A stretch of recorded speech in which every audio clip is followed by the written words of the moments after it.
Donc qui je suis moi pour que vous me fassiez confiance? Je m'appelle Estelle Carré, j'ai 51 ans. Je suis cofondatrice de Designer de Bonheur, une entreprise et une marque déposée qui cultive le bonheur à la maison, qu'on a créé avec mon mari à notre arrivée sur Biarritz en 2017. En plus de tout partager depuis 30 ans, on travaille ensemble sur ce concept de Designer de Bonheur autour de nos passions, de la culture du bonheur au quotidien, le design et l'accompagnement de nos clients à concrétiser leurs projets de vie. Auparavant, donc je suis issue d'une école de commerce, j'ai travaillé 15 ans dans le marketing et la communication, dans l'événementiel et dans les télécoms. Et donc à 40 ans, je me suis reconvertie dans ma passion, dans ce qui me faisait vibrer. J'avais vraiment envie d'approfondir le monde du design d'intérieur et de la décoration. Donc je me suis formée à l'architecture d'intérieur et ça fait maintenant 10 ans que je m'éclate. Donc aujourd'hui, je suis designer d'intérieur, je suis aussi youtubeuse et je suis auteure d'un guide déco. Moi, j'aime vraiment partager ma passion. Si vous me suivez, vous le savez peut-être déjà.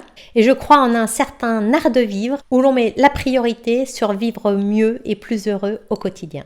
Mais effectivement, tout ça, ça se travaille. Alors, je puise mon inspiration dans ma vie outre-mer. J'ai passé une quinzaine d'années à La Réunion. J'ai passé là une quinzaine d'années avec mon mari en Nouvelle-Calédonie. Nos enfants sont nés là-bas.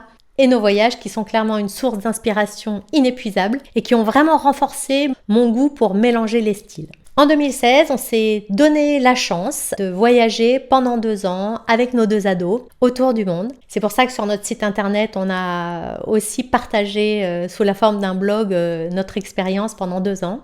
Ça a été une vraie parenthèse enchantée et on est tellement content de l'avoir fait en 2016 et 2017 quand on voit aujourd'hui les difficultés finalement à voyager à peu près normalement. En tous les cas, j'ai pris des centaines de photos de déco qui m'inspirent encore au quotidien. Donc j'ai lancé une série de moodboards sur les villes que nous avons traversées. C'est clair que les ambiances déco peuvent être complètement différentes entre Ushuaia et Rio par exemple.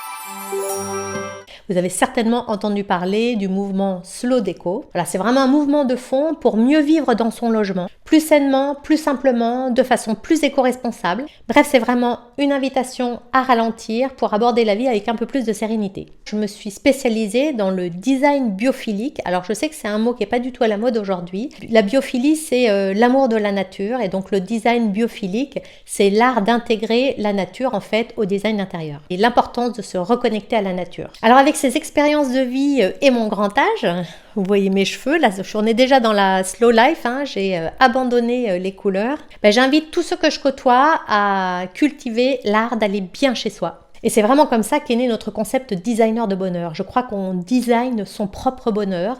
On a d'ailleurs lancé il y a 2 ans une masterclass avec mon chéri sur comment trouver sa mission de vie et comment être un peu plus heureux au quotidien. Et quand on revient à l'habitat, plus notre habitat il est sain et harmonieux, mieux on se sent dans nos baskets en fait. Et plus il nous motive à avoir une vie épanouissante et finalement à être heureux. Bref, encore plus aujourd'hui, on a besoin d'un cocon pour vivre, d'un nid douillet, d'un havre de paix, d'un refuge pour se ressourcer et être en mesure de dégager une énergie positive. Aujourd'hui, ça a plus de sens que jamais parce qu'on a tous eu le temps de réfléchir un petit peu sur sa vie, sur ses priorités, sur ses envies et des fois, on a besoin d'un petit coup de botte pour concrétiser ses idées ou ses envies.